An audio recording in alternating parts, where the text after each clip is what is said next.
Assassinat de Patrice Lumumba, un crime impuni, 61 ans après.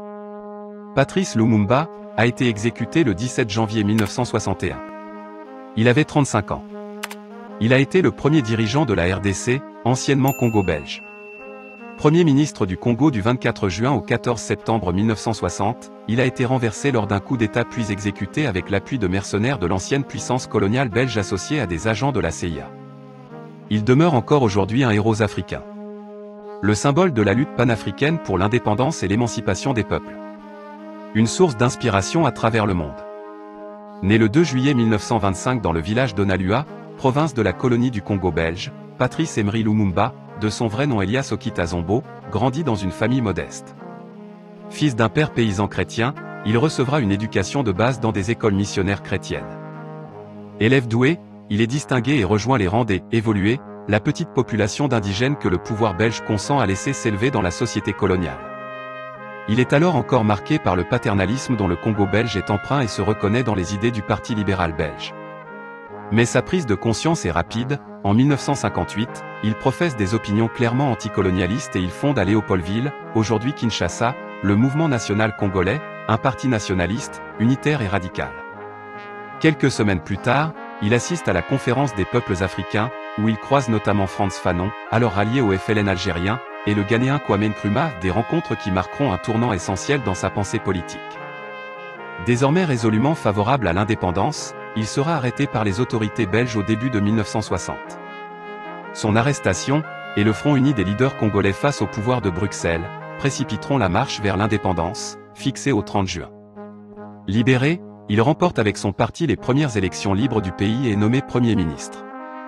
Le jour de l'indépendance, il répond avec force au roi Baudouin de Belgique qui venait de saluer l'œuvre colonisatrice de son ancêtre, Léopold II.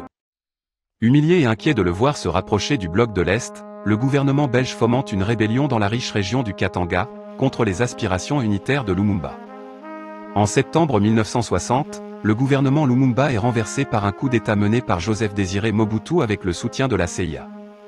Lumumba est assigné à résidence.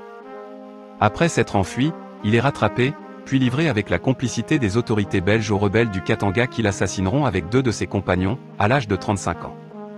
Le 17 janvier 1961, il y a 61 ans, Patrice Lumumba, leader de l'indépendance congolaise et premier ministre congolais élu démocratiquement est assassiné. Une mort tragique qui est le fruit d'une déstabilisation orchestrée par plusieurs acteurs, les autorités belges, congolaises et états-uniennes via la CIA. Son corps sera découpé puis dissous dans de l'acide sulfurique. Dans les années 2000, un policier belge avouera avoir participé à l'opération et avoir conservé une dent du leader indépendantiste, dont la justice belge ordonnera en 2020 la restitution aux enfants de Lumumba. 60 ans après, Patrice Lumumba va enfin pouvoir recevoir une sépulture officielle dans son pays. Martyr de l'indépendance congolaise, Patrice Lumumba est devenu très vite après sa mort une icône internationale de la décolonisation.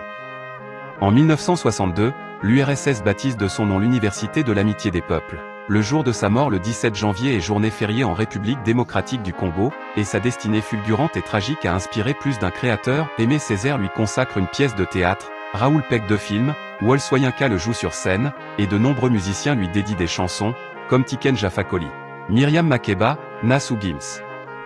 Voilà, c'est tout pour cette vidéo, merci de vous abonner pour plus de contenu. À bientôt pour une nouvelle vidéo.